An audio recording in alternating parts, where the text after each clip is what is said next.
ನಮಸ್ಕಾರ ವೀಕ್ಷಕರೇ, ಸೀರಿಯಲ್ ಗುರು ಯೂಟ್ಯೂಬ್ ಚಾನಲ್ಗೆ ಸ್ವಾಗತ. ನೀವಿನ್ನು ನಮ್ಮ ಚಾನಲ್ಗೆ ಸಬ್ಸ್ಕ್ರೈಬ್ ಆಗಿಲ್ಲ ಅಂದರೆ ಈ ಕೂಡಲೇ ಸಬ್ಸ್ಕ್ರೈಬ್ ಆಗಿ ಪಕ್ಕದಲ್ಲಿರುವ ಬೆಲ್ ಐಕಾನ್ ಪ್ರೆಸ್ ಮಾಡಿ. ಹಾಗೆಯೇ ನಾವು ಮಾಡೋ ವಿಡಿಯೋ ಇಷ್ಟ ಆದರೆ ಒಂದು ಲೈಕ್ ಮಾಡಿ.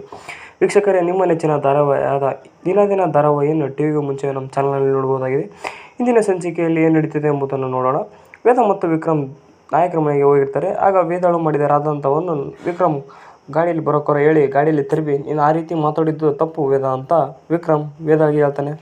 ನಂತರ ವಿಕ್ರಮ್ ವೇದಾಳನ್ನು ಬೈತಾ, ಅವ್ರೇನು ಎಷ್ಟು ಅವಮಾನ ಮಾಡಿದ್ರು ನಿನ್ನು, ಅವರು ನಮ್ಮನ್ನು ಮನೆಗೆ ಕರೆದು ಉಪಚಾರ ಮಾಡಿದರು ಅಂತ ಹೇಳ್ತಾರೆ. ಅದಕ್ಕೋಸ್ಕರ ನೀನು ಅವ್ರ ಬಗ್ಗೆ ಏನೂ ಗೊತ್ತಿಲ್ಲ ವಿಕ್ರಮ್ ಅಂತ ವೇದಾಳು ಹೇಳ್ತಾಳೆ. ಅದಕ್ಕೋಸ್ಕರ ವಿಕ್ರಮ್ ಹೇಳ್ತಾನೆ, ನಾಯಕರಿಂದ ಯಾರನ್ನು ನನ್ನನ್ನು ದೂರ ಮಾಡೋಕ್ಕಾಗಲ್ಲ ಅಂತ ಜೋರಾಗಿ ಹೇಳ್ಬಿಡ್ತಾನೆ. ನಂತರ ವಿಕ್ರಮ್ ವೇದಾಳಿಗೆ ಹೇಳ್ತಾನೆ, ನೀನು ಇಂದು ಪಾಪದಾಗಿ ಅವ್ರನ್ನ ನೋಡ್ಕೊತಿದೆಯಲ್ಲ, ಅದಕ್ಕೋಸ್ಕರ ನೆಕ್ಸ್ಟ್ ನಾಳೆ ಪುಣ್ಯ ಏನಂತ ಗೊತ್ತಾಗುತ್ತೆ ಅಂತ ಹೇಳಿದೆ. ನಂತರ ವಿಕ್ರಮ್ ಒಂದು ಫೋನ್ ಬರುತ್ತೆ, ಬನ್ನಿ ಅಂತ ಹೇಳ್ತಾಳೆ. ನಂತರ ವೇದಾಳನ್ನು ಕರ್ಕೊಂಡು ಹೋಗ್ತಾನೆ.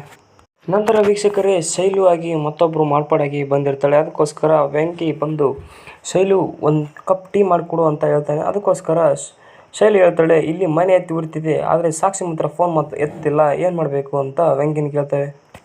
ನಂತರ ಸಾಕ್ಷಿ ಫೋನ್ ರಿಸೀವ್ ಮಾಡ್ತಾಳೆ. ಆಗ ಶೈಲು ಹೇಳ್ತಾಳೆ, ನಿನ್ನ ಮನೇಲಿ ಏನು ನಡೀತಿದೆ ಗೊತ್ತೇನಮ್ಮ ಅಂತ ಕೇಳ್ತಾಳೆ. ಅದಕ್ಕೋಸ್ಕರ ಸಾಕ್ಷಿ ಹೇಳ್ತಾಳೆ, ಹ್ಞೂ ಅಕ್ಕ ಅಂತ ಹೇಳ್ತಾಳೆ. ಆದರೆ ನೀನು ಮಾತ್ರ ಸುಮ್ಕಿದೆಯಲ್ಲಮ್ಮ ಅಂತ ಹೇಳ್ತಾಳೆ.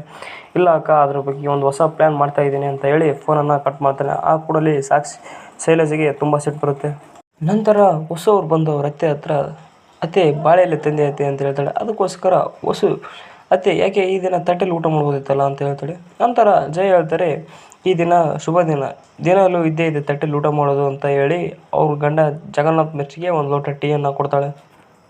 ನಂತರ ಹೊಸು ಹೇಳ್ತಾಳೆ ಅವ್ರ ಅತ್ತೆ, ನೀನೇ ಕೊಡುವಾಗಮ್ಮ ಟೀ ಅಂತ. ಅದಕ್ಕೋಸ್ಕರ ಹೊಸು ಹೇಳ್ತಾಳೆ, ಇಲ್ಲ ಅತ್ತೆ, ಮಾವ ಕೋಪದಲ್ಲಿದ್ದಂಗಿದ್ದಾರೆ, ಏನು ಮಾಡಬೇಕು, ನೀವೇ ಕೊಟ್ಟರೆ ಸರಿ ಹೋಗುತ್ತೆ ಅಂತ ಹೇಳಿ ಜಯ ಅವರು ಟೀ ಕೊಡೋಕೆ ಹೋಗ್ತಾರೆ.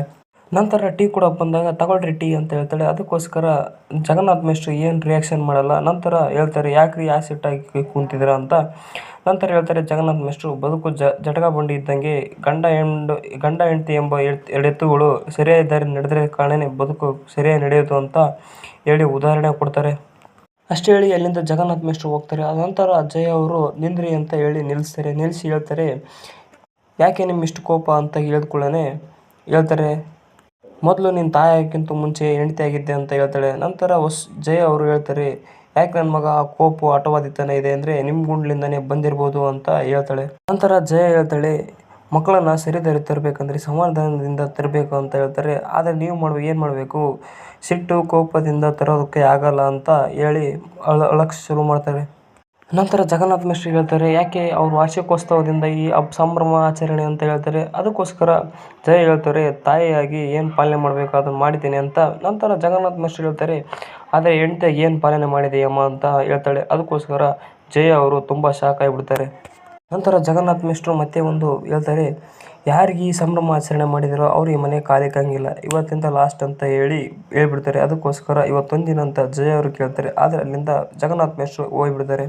ನಂತರ ವೀಕ್ಷಕರೇ, ವೇದ ಮತ್ತು ವಿಕ್ರಮ್ ಮನೆ ಬರ್ತಾರೆ. ಮನೆ ಬಂದ ಕೂಡಲೇ ವೇದಾಳು ಮನೆಗೆ ಹೋಗ್ತಾಳೆ. ನಂತರ ವಿಕ್ರಮ್, ಯಾಕೆ ಇಷ್ಟು ಬರೀ ಅರ್ಟ್ ಮಾಡ್ತಿದೆಯಲ್ಲ, ನಾನು ನಿನಗೇನಾದ್ರು ಮಾಡ್ತಿದ್ದೀನಾ ಅಂತ ಹೇಳ್ತಾಳೆ. ನೀನು ಕೇಳಿದ್ರು ಅದನ್ನು ಮಾಡ್ತೀನಿ ಅಂತ ಹೇಳಿ, ಒಂದು ವಿಷಯದಲ್ಲಿ ಮಾತ್ರ ನನ್ನ ಸ್ವಂತವಾಗಿ ಬಿಟ್ಟುಬಿಡು, ನಾಯಕರಿಂದ ದೂರ ಮಾಡೋ ಅಂತ ಮಾತ್ರ ಹೇಳ್ಬೇಡ ಅಂತ ಹೇಳ್ತಾಳೆ. ಆ ಮಾತನ್ನು ವಿಕ್ರಮ್ ಹೇಳ್ಬಿಡ್ತಾನೆ.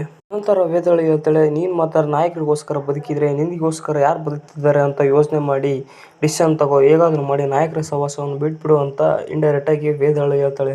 ನಂತರ ವೇದಾಳು ಅದೇ ರೀತಿ ಹೇಳ್ತಾಳೆ, ನಾನು ನಿನ್ನನ್ನು ಆಸ್ತಿ ಮಾಡ್ಕೊಂಡು ಇಟ್ಕೊಂಡಿದ್ದೀನಿ, ಆದರೆ ನೀನು ಮಾತ್ರ ಯಾರಿಗೋಸ್ಕರ ಬದುಕ್ತಿದೆಯಾ ಅಂತ ಯೋಚನೆ ಮಾಡಿ ನಾಯಕರ ಸಹವಾಸ ಬಿಟ್ಬಿಡು ಅಂತ ಹೇಳ್ತಾಳೆ. ನಂತರ ಜಯ ಅವರು ಹೊಸ ಹತ್ರ ಬಂದು, ಯಾಕತ್ತೆ ಬೇಜಾರಾಗಿದ್ರೆ ಅಂತ ಹೊಸ ಕೇಳ್ತಾಳೆ. ಅದಕ್ಕೋಸ್ಕರ ಹೇಳ್ತಾಳೆ, ಅಪ್ಪನಿಗೆ ಮಗನ ಕಂಡ್ರೆ ಆಗಲ್ಲ, ಮಗನಿಗೆ ಅಪ್ಪ ಕಂಡ್ರೆ ಆಗಲ್ಲ, ಇವ್ರ ಮಧ್ಯೆ ನಾನು ಸಿಕ್ಕಾಕೊಂಡು ಸಾಯ್ತಿದ್ದೀನಿ, ಏನು ಮಾಡಕ್ಕಮ್ಮ ಅಂತ ಹೇಳ್ತಾಳೆ. ನಂತರ ಹೊಸವರು, ಯಾಕತ್ತೆ ಆ ರೀತಿ ಮಾತಾಡ್ತಿದ್ದೀರಾ, ನೀವು ಸತ್ತರೆ ಹೆಂಗೆ ಅಂತ ಹೇಳ್ತಾಳೆ. ಬಿಡ್ತು ಅಂತ ಹೇಳಿ ಅಂತ ಹೇಳ್ತಾರೆ. ನಂತರ ಜಯ ಅವರು ಹೇಳ್ತಾಳೆ, ನನ್ನ ಮಗ ಮತ್ತು ನನ್ನ ಸೊಸೆ ಚೆನ್ನಾಗಿರಲಿ ಅಂತ ಯೋಚನೆ ಮಾಡಲ, ಇಲ್ಲ ನನ್ನ ಗಂಡ ಚೆನ್ನಾಗಿರಲಿ ಅಂತ ಯೋಚನೆ ಮಾಡಲ ಅಂತ ಯೋಚನೆ ಮಾಡ್ತಾಳೆ. ನಂತರ ಹೊಸುವಿಗೆ ಜಯ ಅವರು ಹೇಳ್ತಾರೆ, ನಿಮ್ಮ ಮಾವ ಯಾವ ಮಾತಂದ್ರೆ ಗೊತ್ತಾ ಅಂತ, ನೀನು ನಮ್ಮ ದೃಷ್ಟಿಯಲ್ಲಿ ನಿನ್ನ ಮಗ ನೀನು ಒಂದೇ ಅಂತ ಹೇಳ್ಬಿಡ್ತಿರು ಅಂತ ಹೇಳ್ತಾಳೆ. ನಂತರ ಜಯ ಅವರು ವೇದ ಮತ್ತು ವಿಕ್ರಮ್ಗೆ ಪಾಯಸ ಕೊಡ್ಬಾ ಅಂತ ಹೊಸ ಕೈ ಕೊಟ್ಟು ಕಳಿಸ್ತಿರ್ತಾರೆ. ಆಗ ಸಾಕ್ಷಿ ಅಕ್ಕ ಶೈಲಜಾ ಮತ್ತು ವೆಂಕಿ ಅವರು ಅದನ್ನು ನೋಡ್ತಿರ್ತಾನೆ. ವೆಂಕಿ ಹೇಳ್ತಾನೆ, ಅತ್ತೆ ಅಮ್ಮ ಮತ್ತು ಹೊಸ ಅಕ್ಕ ಅವರು ಏನೋ ತಗೊಂಡು ಹೋಗ್ತಿದ್ದಾರೆ ಅಂತ ಹೇಳ್ತಾರೆ. ಅದಕ್ಕೋಸ್ಕರ ಶೈಲಜಾ ಹೇಳ್ತಾಳೆ, ಏನು ಮಾಡಿ ಕಳ್ಸೋಂಗಿದೆ ಅದಕ್ಕೋಸ್ಕರ ತಗೊಂಡು ಹೋಗ್ತಿದ್ದಾರೆ ಅಂತ ಹೇಳ್ತಾರೆ.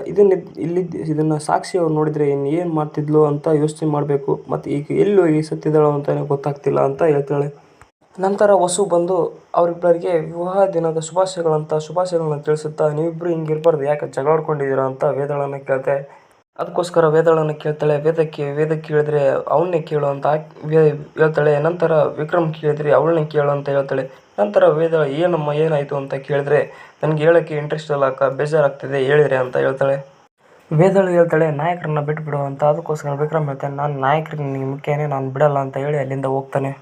ನಂತರ ವಸು ಹೇಳ್ತಾಳೆ, ವಿಕ್ರಮ್ ಅಂತ ಸಿಂಹನ ಆ ನಾಯಕರು ಬಳಸ್ಕೊಂಡು ಬಿಟ್ಕೊಂಡಿದ್ದಾರೆ. ಏಕೆಂದರೆ ಅವ್ರ ಅನುಕೂಲಕ್ಕೆ ತಕ್ಕಂಗೆ ನಾಯಕರು ವಿಕ್ರಮನ್ನ ಬಳಸ್ಕೊತಿದ್ದಾರೆ. ಹೇಗಾದರೂ ಮಾಡಿ ನಿನ್ನ ಪ್ರೀತಿಯಿಂದ ವಿಕ್ರಮ್ನ ನಿನ್ನ ಕಡೆ ತಿರುಗಿ ಮಾಡು ಅಂತ ವಸು ಅವರು ಅಲ್ಲಿಂದ ಹೇಳಿ ಹೋಗ್ತಾರೆ.